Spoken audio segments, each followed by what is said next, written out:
Tengok nak boleh wah. Oh kan, jalan jauh. Anak kerong. Sis. Aja. 1, 2, 3. Ini jabat kat. Ya badak ni out.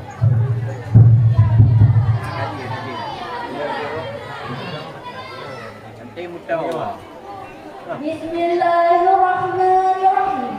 Assalamualaikum warahmatullahi wabarakatuh.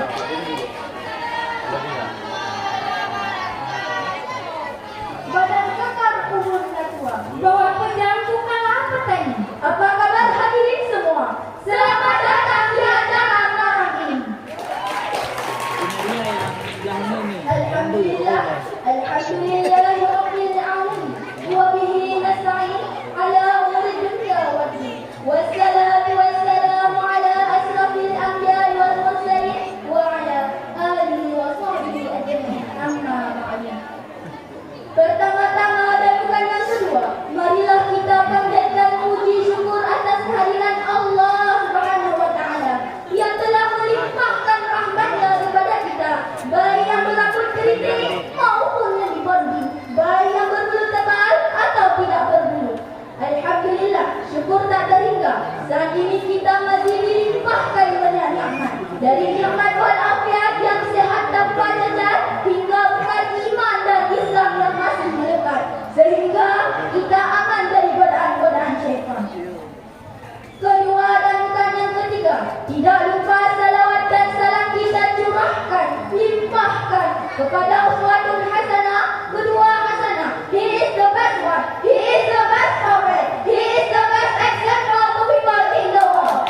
Yaitu baginda kita, Nabi besar Muhammad sallallahu alaihi wasallam. Allahumma salli ala sayyidina Muhammad wa ala ali sayyidina Muhammad. Maka daripada itu, tidak lupa penghormatan kami kepada Abu selaku pimpinan Dayah Darul Kamaliyah Masjid Raya Kemala beserta keluarga beliau. Kita doakan mudahan Abu dan keluarga selalu dalam lindungan Allah. Amin amin ya rabbal alamin. Kemudian penghormatan kami juga kepada ustaz dan ustazah yang telah mengorbankan waktu untuk mengajari kami. Semoga semua kebaikan beliau digantikan dengan pahala yang berlimpah. Amin amin ya rabbal alamin. Kemudian penghormatan kami juga kepada Dewan Juri yang arif dan bijaksana dan dengan tulus kami cintai semua teman-teman kami, santriwan dan santriwati sekalian, meskipun kalian tidak merasa kami cintai. Kemudian penghormatan kami juga kepada kaum muslimin dan muslimat yang telah hadir di acara malam ini. Tidak lagi kami berpanjang kalimah, langsung saja kami masuki dalam syarah singkat kami yang kami angkat tema Pemuda dan Tantangan Zaman Modern. Berbicara tentang muda dan tantangan zaman modern, Allah Subhanahu wa taala telah berfirman dalam Quran surah At-Tahrim ayat 6 yang dilantunkan oleh qari'ah kami sebagai berikut.